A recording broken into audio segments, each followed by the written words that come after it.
So the next speaker for today is Matthew Walters from Harvard, and he will talk about CFD dynamics from CFD data. Okay. Yeah, first of all, thank you to the organizers for putting together such a lively and enjoyable conference. And thanks to all the other speakers who have given, up until now at least, very interesting talks. So I'm going to talk to you. I decided, given kind of the very broad audience that we have here, and also how late in the conference this is, to kind of give more of like a broad conceptual overview of work that I've been doing for a while now with many excellent collaborators. And so the kind of motivation is very simple. We have this wonderful formalism of quantum field theory that can describe a vast array of kind of observable phenomena, and we're kind of stuck with this very simple problem, which is that we have this like really robust, conceptually powerful language, and we have very few calculational tools at our disposal. And so kind of our main, let's see if I can get this to okay. Kind of our main tool in terms of like really trying to compute, you know, what's going to happen in some experiments is perturbation theory. I find some small parameter and I do an expansion in that parameter. And of course, this approach is limited to weakly coupled theories or, you know, small deformations away from theories that I understand things like holographic theories or systems with a large amount of symmetry. And so if we kind of think conceptually of the space of all possible quantum field theories, all possible coupling and matter content, we kind of have this very amorphous blob. And we're really kind of living in terms of things we can say concrete statements about, other than kind of, you know, broad statements motivated by symmetry. We're kind of limited to these small kind of red islands in this like large space. And so the question that I've been trying to think about is kind of how can we explore this full space? Like how can I make concrete dynamical predictions in general quantum field theories? And so the kind of goal is very simple to state and very difficult to realize in practice, which is that I'd like to compute, probably numerically, dynamical observables in strongly coupled quantum field theories, writ large. And so the kind of things that I'm imagining computing are things like just, you know, wave functions of states, things like parton distribution functions. What's the makeup of bound states like the proton, or things like this. I want to compute time-dependent correlation functions, not just in the vacuum, but in excited states, at finite temperature, at finite density, things like this. Things that are very difficult to compute, say with lattice methods. I want to compute things like scattering amplitudes. And so this might not be the best example for this audience, but kind of, I grew up as a phenomenologist, and so kind of a dream of mine would be to try to compute something like E plus E minus to hadrons. So just like, what's the total cross-section of? I scatter E plus E minus, and I want to produce hadrons. And so, you know, I have this very rich structure of resonances in QCD, and the question is there any way of predicting this sort of plot instead of having it be only kind of experimentally driven? And I mean, that's not limited to my ideas. Like really anything you care about in quantum field theory, I'd like to be able to compute. So like that's kind of that's the idea. And so we're not there yet at all, but kind of some nice first steps that we've done in the past couple of years. So here are just two simple examples. So the first is in a 2 plus 1D scalar model, so the ON model. And specifically, I'm going to look at the large N limit in this case. This is not because the method is going to be limited to large N. It's just a place where I have data to compare to. I have analytic predictions that I can compare to. And so this is my toy model of E plus E minus to hadrons. This is just the total cross-section of just 2 to 2 scattering in this theory. And so what we can see is that we can get roughly kind of percent level agreement with the theoretical prediction. And this is a calculation that on, you know, a MacBook Air takes roughly 10 seconds to run. And so similarly, we can look at something like 2D phi to the 4th theory. And we can measure what's called, by condensed matter physicists, the survival probability, or sometimes the fidelity. And it's basically just the overlap of, I start off with some random state at time t equals 0. What's the probability of measuring that same state at some finite time t? And so this has the very familiar kind of, you know, slope, dip, ramp, plateau. The ramp dips a little bit shallower than we're used to for the spectral form factor, but this is kind of a nice hallmark of showing that the system is chaotic. And so here what I did is we just picked kind of some random states in various energy density bands, and so averaged over roughly like 20 states or something like that, and we get these kind of nice predictions that are in very, you know, these nice results that are in kind of nice agreement with the predictions of random matrix theory. And this took a little bit more work. This took like roughly an hour to run on a laptop, but the idea is basically that we're not really at the current stages like technologically limited. We're really just trying to take a method that we can use to study quantum field theories without throwing a bunch of hardcore numerics at it. And so what's the approach? The approach we've given the very kitschy name of conformal truncation, but it's a particular implementation. Oh, geez. Okay, let's try that again. Absolutely. Why do what? Oh, that's probably just the limitation of the time. Yeah, good. That's just because, yeah, good. These curves absolutely do go back to 1. The problem is just that the other ones take longer to get from 1. Like this is a log. This is a log plot. Yeah, sorry. No, but very good question. And thank you for showing by example. Please interrupt me. I'd rather this be useful than complete. So good. So the kind of general idea is basically the following, that I can think of all quantum field theories as originating from some UV fixed point at high energies. These fixed points typically have conformal invariance. So for right now, I'm going to limit myself to exactly that case. And then we have, some fixed point at high energies, and then we have some finite set of mass scales. This is kind of most physical systems that we're interested in. And so the idea is basically that this high energy fixed point, I'm going to use the kind of typical CFT data that I get from this, something like scaling dimensions and OP coefficients. And can I use that to predict what happens along the rest of the flow? So the kind of, renormalization group picture that we have of quantum field theory is very suggestive. Somehow, everything related to physics in the IR is somehow determined by the UV. Nature knows the answer. And the question is, can we extract the kind of relevant data we need to predict things for long-distance dynamics? So like masses of bound states, time-dependent correlation functions, scattering amplitudes, etc. So can we do this in an efficient manner? And so the kind of, just going back to this blob, like the idea is basically that we have very special points in this space of QFT, which is conformal field theories, and quantum field theories are just the roadmaps between these. And so can I just, the roads between these? And so just can I use kind of these special points to kind of map out the rest of the space, is the idea. Okay, good. That sounds nice, but how do we do it? So if we go back to when we kind of first learned quantum mechanics and life was simple, we wanted to study dynamics, and dynamics, so the evolution of some state with time, is just controlled by the Hamiltonian. And so solving a theory in quantum mechanics just meant diagonalizing the Hamiltonian. That's it.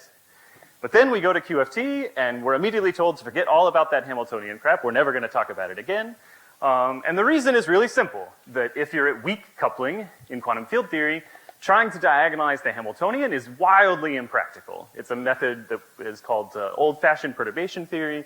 And if you try to do the dumbest thing, which is just like, I have a free massive scalar, and I want to shift the mass by some amount, I have to resum an infinite set of contributions just to get the trivial prediction that, oh, just the propagator shift, the mass shifts by a simple amount. And so what we did was we reorganized old-fashioned perturbation theory in a way to make locality manifest, in a way that makes Lorentz invariance manifest, but at the cost that we kind of obscured the Hamiltonian. We obscured this kind of Hilbert space description of the theory. And at strong coupling, this is impossible. We have, infinite dimensional Hilbert space, and it's actually worse than that. We have like an infinity of infinite dimensional Hilbert spaces in terms of multi-particle states. And so diagonalizing the Hamiltonian, it's not at all clear how to do. And so what we're going to do is we're just going to be slightly less ambitious. What if I don't diagonalize the whole Hamiltonian? What if I just diagonalize part of it? And so this is a general class of approaches called Hamiltonian truncation, which has its origins in even earlier work on just kind of studying spectrum of differential operators, called the Rayleigh-Ritz method. And the basic idea is very simple. You just have 3 steps in any Hamiltonian truncation method.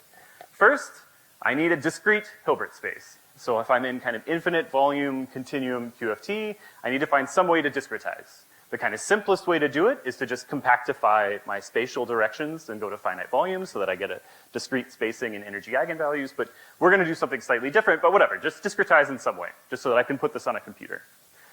Then we need to truncate to some finite dimensional subspace.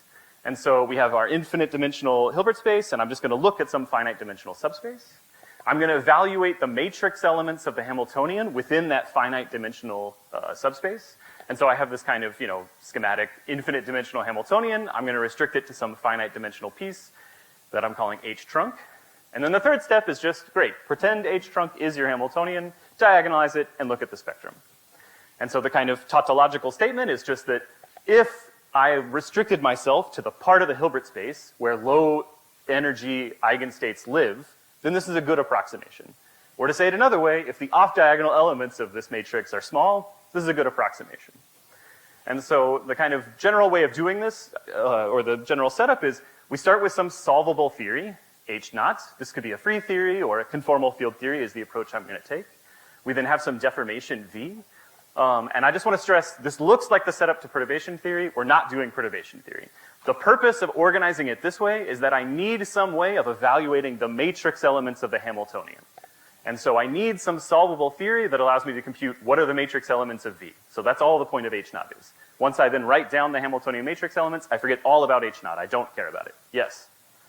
If you do not have a small perturbation parameter, how do you control the truncation error? Good. If I don't have a small, the question was if I don't have a small truncation parameter, if this is not perturbative, how do I control the error? Yeah, good. Exactly. So the error is going to be controlled by basically the size of these off-diagonal elements relative to the diagonal. And so what we're going to do to kind of give away the punchline is we're going to focus on low dimension operators in the conformal field theory. And then what controls the kind of off-diagonal elements are going to be OP coefficients that mix low dimension operators with high dimension operators. And these are exponentially suppressed. So this is the kind of general intuition. But in general, you just need to find some basis such that, some organization of your basis such that matrix elements get smaller as you go to the right, as you go larger. But yeah, an excellent question.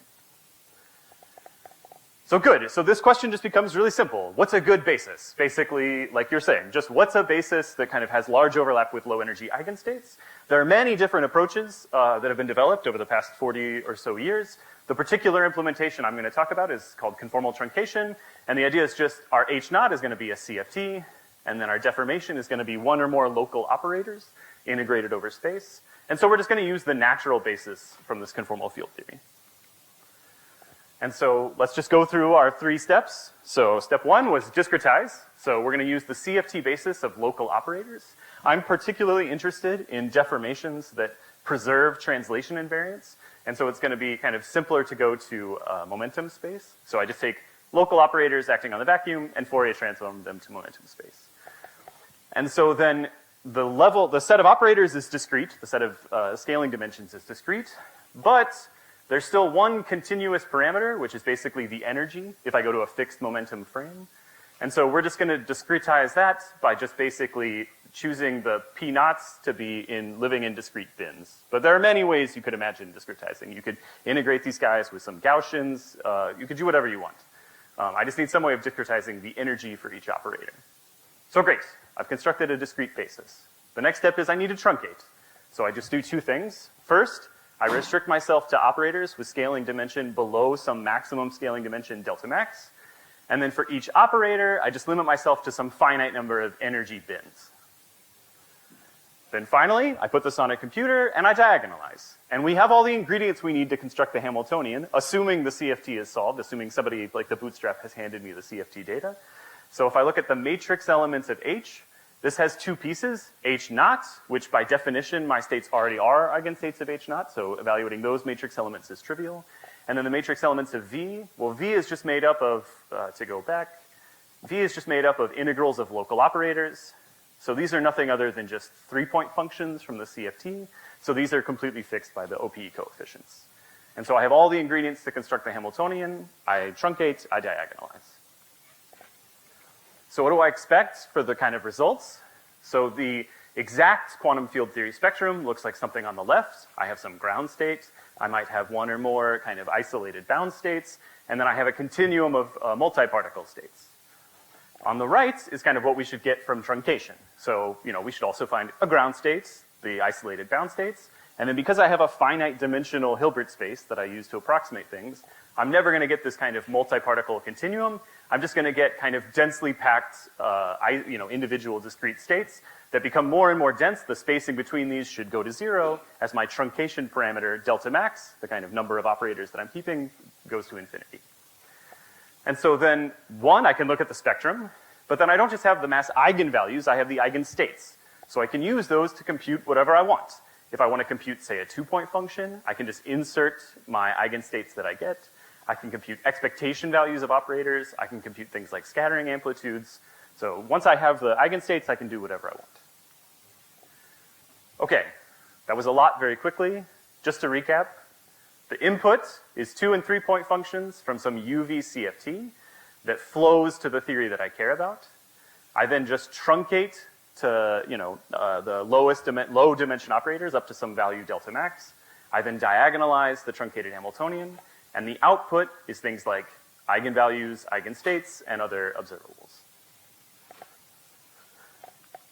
Okay, so we've had many applications already. This is just, I'm going to really quickly just highlight a few kind of exciting things that we've done over the past few years.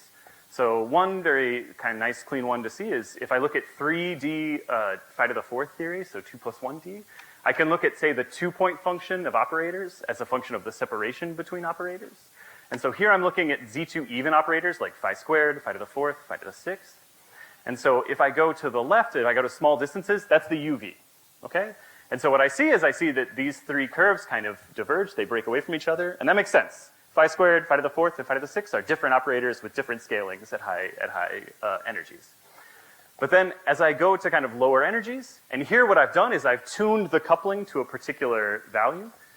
What I find is that as I tune the coupling, these curves kind of collapse onto one simple power. And so what's happening is that for a particular value of the phi to the fourth theory coupling, this theory, the mass gap closes, and it flows to a fixed point in the same universality class as the 3D Ising model. And so what we're seeing is universality. We're seeing literally, like in one plot, the RG flow from free scalar down to the 3D Ising model.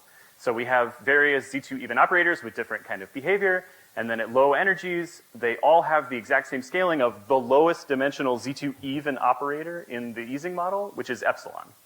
And you could do the same thing for Z2 odd guys, and you could see the scaling dimension of sigma. So we can read off the kind of scaling dimension from this plot.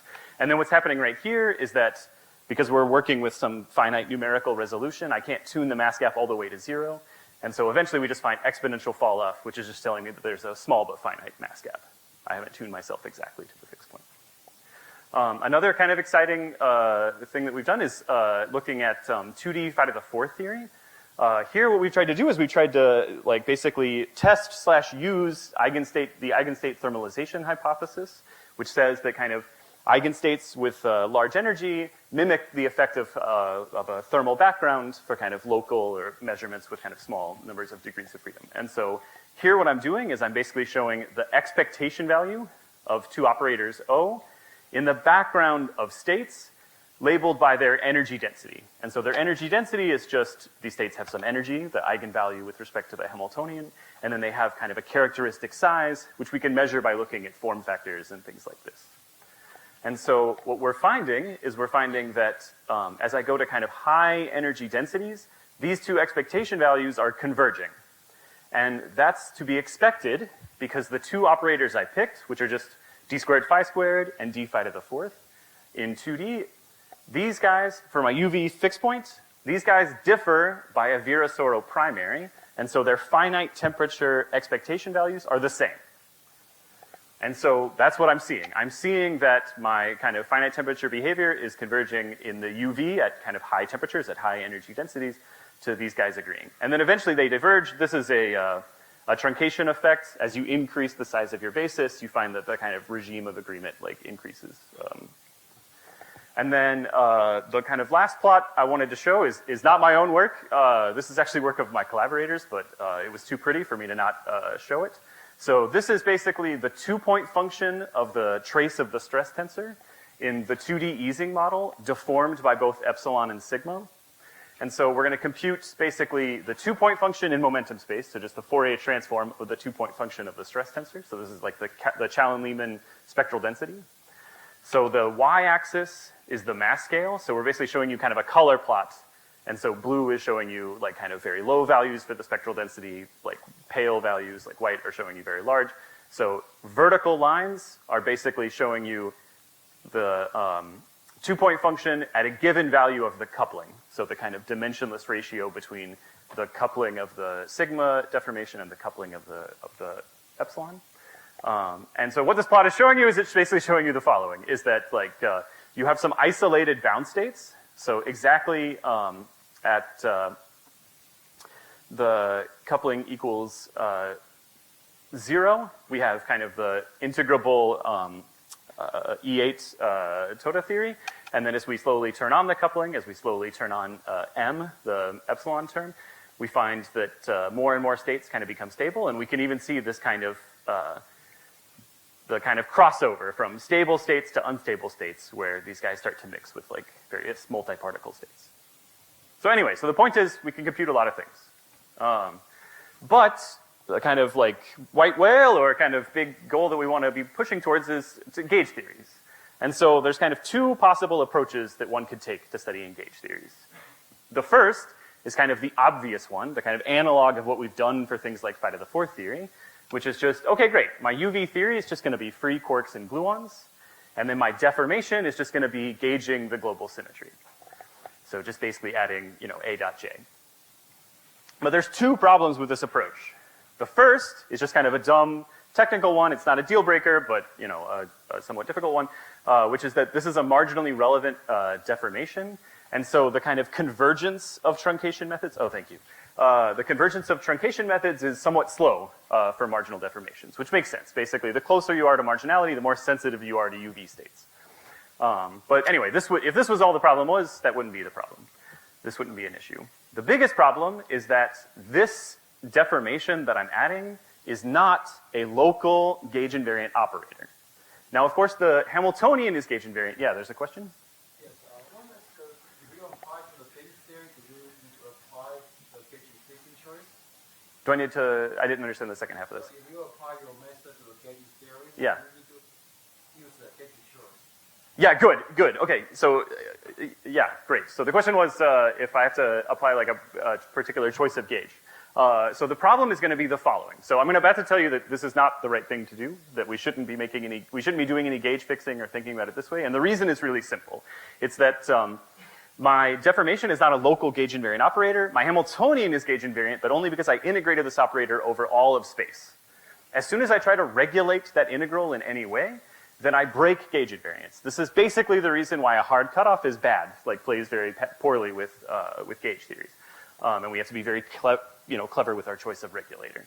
And so we'll have the same problem here that, if we try to just impose some hard cutoff or we do our normal kind of truncation, we're going to find that this is going to wreak havoc on gauge invariance. But there's a better way, or an alternative way, which is instead of starting from a free theory, to start from an interacting fixed point, so something like Banks-Sachs or n equals 4 or something like this, where I can potentially compute the data either perturbatively or with methods like the conformal bootstrap. And so to give you a very concrete example, if I look in 3+1 dimensions and I pick SU3 with NF equals 16 flavors of quarks, then alpha star, the kind of critical value of the coupling, is 0.04. So this is a very weakly coupled field theory where I could in principle compute the data perturbatively, like scaling dimensions and OP coefficients. And then the deformation I add is just mass terms to the extra matter. I don't want all 16 of them. I want to get this down to 6, or let's say 3, if I want to just only keep the up, down, and strange.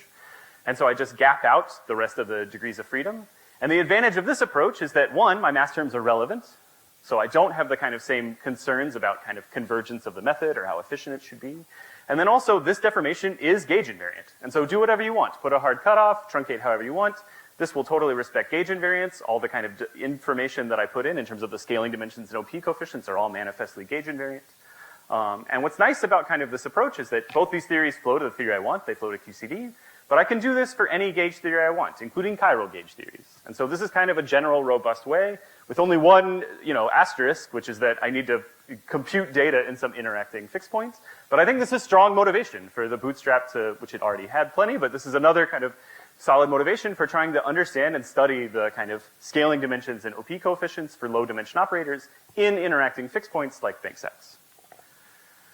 So with that, I'll summarize, / talk about mostly ongoing future directions, actually. So kind of one nice thing that we're trying to push through right now is to try to study the full analytic structure of the S matrix in various theories. So I showed you an example where we just computed the total cross-section in the 3D ON model. Now we're trying to study 1 plus 1D phi to the fourth for kind of complex values of S to really kind of study the full structure, and eventually we're going to study more complicated theories to look at resonances.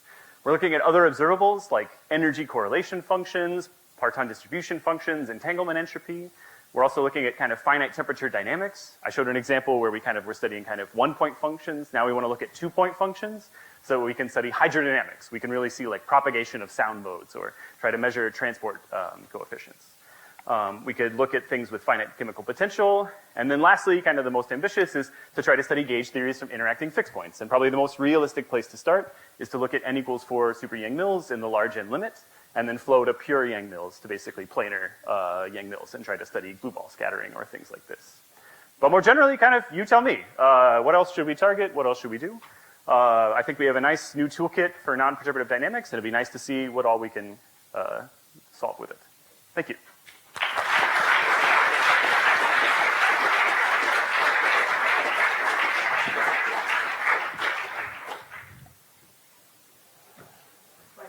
Questions?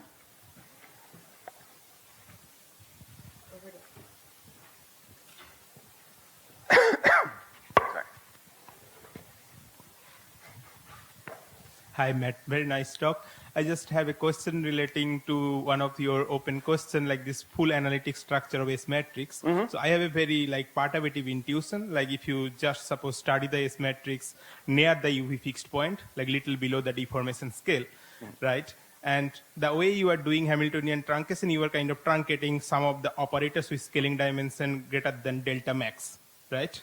We're truncating and keeping things lower than delta max, so yeah, we're throwing the ones above. Right. Yeah, exactly. But now if you want to study the analytic structure of S matrix, like you have to possibly study the whole crossing, the properties of this S matrix. But if you use conformal perturbation theory and it is given by some correlation functions of CFT, using then basically say, for example, the crossing relations of these correlators, like the identity operator, suppose is reproduced by some higher scaling dimension operators. Right. Yeah, but you are truncating them. So how to access this kind of data if you after truncation, like if you want to study analytic structure of this matrix? Good. No, this is a fantastic question. So basically, I would say kind of two things. You're absolutely right. So what happens is, this is a very good question. So basically the intuition or the expectation is kind of exactly what you said, which is that if I only keep kind of a finite set of operators, or if I only keep operators up to some scaling dimension, that's going to give me some limitation in my kind of resolution of things like poles coming from the identity or things like this. And this is absolutely true. So when we were trying to, so the kind of big challenge with trying to compute the S matrix was, for example, we tried to do this via LSC. So we were like, all right, let me compute like a 4-point function and then try to apply LSC where I read off poles and the residue of the poles is the amplitude. And precisely for the reason you're saying, the truncation kind of smears out these poles and makes them not exact poles, but just kind of, Gaussian type things that as I increase the truncation and are adding in exactly those kind of higher twist, high spin, low twist operators, the pole slowly starts to construct, but you never get an exact pole at any finite truncation. And what we were able to do is we were able to basically kind of use equations of motion to kind of kill off these poles and look directly at the residue, and the residue seems to converge a lot better. And so my expectation is that things like this will happen more generally, is that you're absolutely right, there's always going to be some finite resolution, which is to be expected. I'm truncating, I'm obviously going to have some resolution error. But the kind of expectation is that the kind of main concerns that you might be worried about things that were very sensitive to high dimension data are kind of singular things like poles in correlation functions or stuff like that just get smeared out, but that residues or kind of more integrated observables will be better behaved. But you're absolutely right. This is just a general statement that there's always some finite resolution when we truncate for exactly the reason you're saying. Yeah, thank you. Other questions?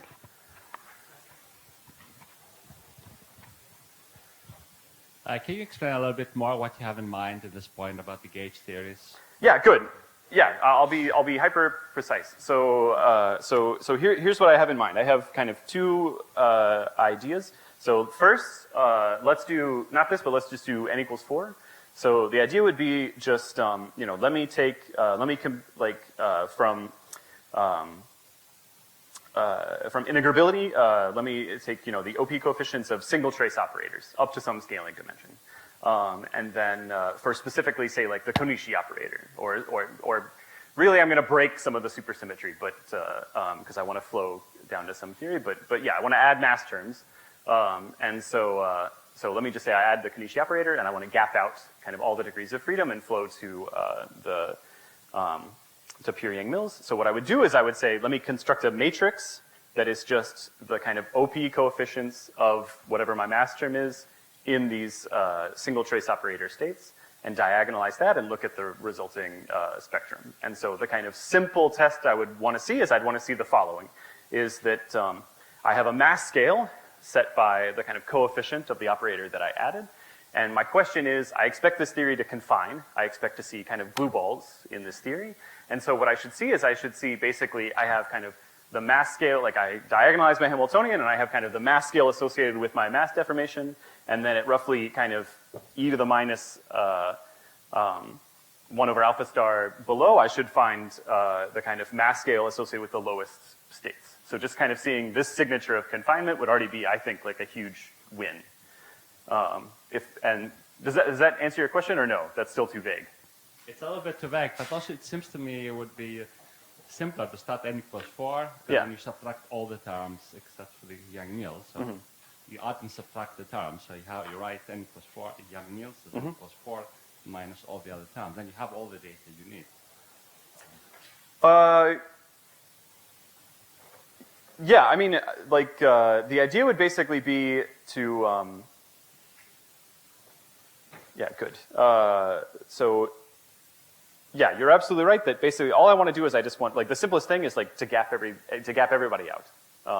And so, yeah, I could add all relevant deformations that I could add, and just,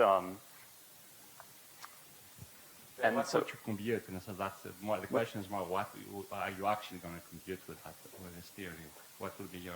So, yeah, so my plan would be to do the following. So it would be to, like, once I have the Hamiltonian, and the entries in the Hamiltonian will just be whatever my deformation parameter is, times the OP coefficient of the like my relevant operator in the basis of, lowest dimensional single trace operator, lowest dimensional single trace operator. So I just slowly construct matrix elements of this form. I diagonalize this. The eigenvalues that I get out are telling me, like 0th order, they're telling me the masses of glue ball states. Then what I'd want to do is I'd want to look at scattering of just 2 to 2 of glue balls in this theory, exactly the same way that we did for the phi to the 4th theory, or for the ON model. So what I'd want to do is I'd want to compute like a 4-point function of, say, I want to, look at correlators of like trace of f squared, basically, to read off like dynamics of the glue balls this way. So even a dumb thing would be just like, let me look at the 2-point function of like trace of f squared, or something like that. Does that help a little bit, or yeah? Thank you. Other questions? One last one, maybe. So, if you know Banks X only approximately, do you have an understanding of how much error will it induce in the... Yeah, good. So there's kind of two... Yeah, this is also a very good question. So there's kind of two perspectives to think about this. So kind of so the dumbest thing we've done is the kind of like stupid way to probe this question at first order is to basically say like, okay, let me take a theory like phi to the 4th theory or something like that, where I know all of the UV data exactly. It's just a free theory. And then let me just add in some noise. Like let me just add in some random noise to kind of simulate, all right, I truncated perturbation theory. There we can see that there doesn't seem to be, at least in these simple examples, there doesn't seem to be like a large enhancement of errors where kind of, percent level errors there translate to roughly kind of percent level errors in the spectrum. Now, you could expect one of two things. You could expect it's better than just random noise, that, truncating all of my calculations to the same order in perturbation theory, that there's some kind of coherence between, the errors where it's not as bad as random noise, or you could expect that it's worse. And I think both would teach us something. I think if I, if we do this where we say, okay, great, let me just go to leading order in alpha, compute the data and see kind of how good or bad the resulting, or how sensitive the kind of IR data is to kind of these higher order corrections, I think teaches me something about the IR flow of QCD. And so I think even knowing that would already be like useful data about like pure Yang-Mills or about QCD. So kind of my optimistic take is that like we have no choice but to win, in the sense that like either we find that the sensitivity is the same as in other models like phi to the fourth theory, or we find that it's enhanced. And that would be like useful information about kind of like what UV data is most important for seeing confinement and things like that. But yeah, the honest answer is I don't know until we try, but that's kind of been our rough attempt to get a sense of like what to expect. Okay, so let's